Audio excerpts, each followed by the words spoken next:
DMP কার্যালয় থেকে যুক্ত হচ্ছেন আরিফ হোসেন। আরিফ, মালিককে কখন গ্রেপ্তার করা হয়েছে এবং জিজ্ঞাসাবাদে কোনো তথ্য পাওয়া গেছে কিনা বিস্তারিত জানাবেন।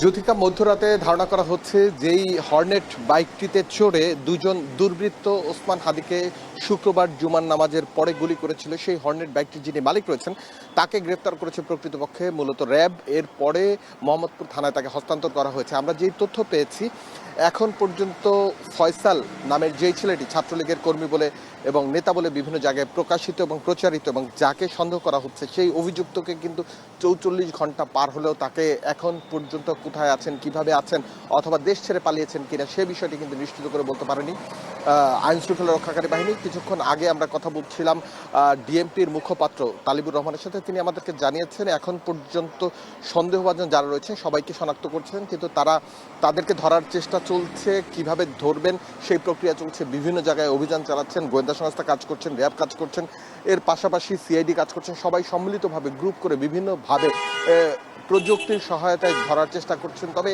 ৪৪ ঘন্টার বেশি পার হয়ে গেলেও এখন পর্যন্ত যেই দুইজন দুর্বৃত্ত গুলি করেছে ওসমান হাদিকে, সেই দুই দুর্বৃত্তকে কিন্তু গ্রেফতার করা সম্ভব হয়নি। তারা বলছেন অচিরেই তারা গ্রেফতার করবেন। ইতিমধ্যেই এই যে দুই দুর্বৃত্তকে ধরার জন্য স্বরাষ্ট্র উপদেষ্টার পক্ষ থেকে ৫০ লক্ষ টাকার বেশি পুরস্কার ঘোষণা করা হয়েছে, যেই পুরস্কার দিয়ে যে কেউ তথ্য দিতে পারবেন। এবং আমরা এখন রয়েছি ডিএমপিতে, আমরা এখানে কথা বলেছিলাম, তারা বলছেন তাদের যেই অভিযানের টিমগুলো রয়েছে তারা সবাই মাঠে সক্রিয় রয়েছে, যাতে বর্ডার ক্রস করে পালাতে না পারে সে বিষয়টি তারা দেখছেন। এখন পর্যন্ত যেই মোটর সাইকেল মালিককে গ্রেফতার করা হয়েছে তিনি আদৌ এই ঘটনা জানেন কিনা সে বিষয়টি তারা কথা বলে দেখছেন, তারা জিজ্ঞাসাবাদ করছেন এবং জিজ্ঞাসাবাদে কোনো ধরনের তথ্য আছে কিনা অথবা থাকবে কিনা সে বিষয়টি পরে জানাবেন বলে আমাদেরকে জানিয়েছে।